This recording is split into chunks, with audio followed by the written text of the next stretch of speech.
యమునా నది పుష్కరాల సందర్భంగా ఒక్కసారైనా ఆ యమునా నదిని మనం ఇలా స్మరణ చేసుకుందాం అష్టకం ద్వారా. మురారికాయ కాళిమాలలామవారిధారిణీ తృణీకృత త్రివిష్టపా త్రిలోకశోకహారిణీ మనోనుకూలకూలకుంజ పుంజధూత ధర్మదా ధునోతు నో మనోమలం కలిందనందిని సదా మలాపహారి వారి పూరి భూరి మండితామృత భృశం ప్రవాతక ప్రపంచనాతి పండితాని సునందనందినాంగ సంగరాగరంజితాహితా ధునోతు నో మనోమలం కలిందనందిని సదా లసత్తరంగ సంగధూత భూతజాతపాతకా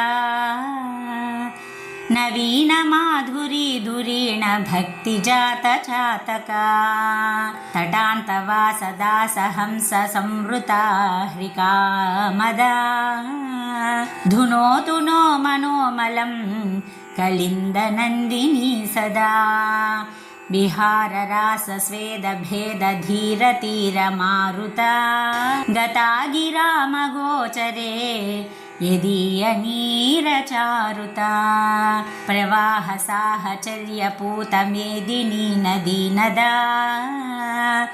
ధునోతు నో మనోమలం కలిందనందిని సదా తరంగ సంగ సైకతాంత రాతితం సదాసితా శరణ్నిశాకరాంసు మంజు మంజరీ సభాజితా భవార్చనా ప్రచారుణాంబునాధునా విశారదా ధునోతు నో మనోమలం కలిందనందిని సదా జలాంతకేళికారి చారురాధికాంగరాగిణీ స్వభర్తురణ్యదుర్లభాంగ తాంగతాంశ భాగినీ స్వదత్త సుప్త సప్త సింధు భేదినాతి కోవిదా ధునోతు నో మనోమలం కలిందనందిని సదా జలచ్యుతాచ్యుతాంగరాగళంపటాలి శాలినీ విలోలరాధికా కచాంచ చెంపకాళిమాలినీ సదావగాహనావతీర్ణ భర్తృభృత్య నారదా ధునోతు నో మనోమలం కలిందనందిని సదా సదైవ నందినందకేలి శాలికుంజ మంజులా తటోత్తపుల్ల మల్లికా కదంబరేణు సూజ్వలా జలావగాహినాం నృణాం భవాబ్ది సింధుపారదా ధునోతు నో మనోమలం కలిందనందిని సదా ఇతి శ్రీమత్పరమహంస పరివ్రాజకాచార్యస్య శ్రీగోవింద భగవత్పూజ్యపాద శిష్యస్య శ్రీమశ్శంకర భగవతః కృతౌ యమునాష్టకం సంపూర్ణం. సాక్షాత్ శివస్వరూపులైన ఆ శంకరాచార్యులు విరచితమైన ఈ యమునాష్టకాన్ని ఈ యమునా పుష్కర సమయంలో ప్రతి హిందువు ఒక్కసారైనా తలుచుకుంటాం మన బాధ్యత. అందరూ విని తరించాలని ఆ యమునా నదిని ప్రార్థిస్తున్నాను. ఓం జై శ్రీరామ్. జై శ్రీరామ్. ఇది కలియుగం కదా, తెలిసి తెలియక ఎన్నో పాపాలు చేస్తూ ఉంటాం. అందరికీ తెలుసు నరకలోకం ఉందని.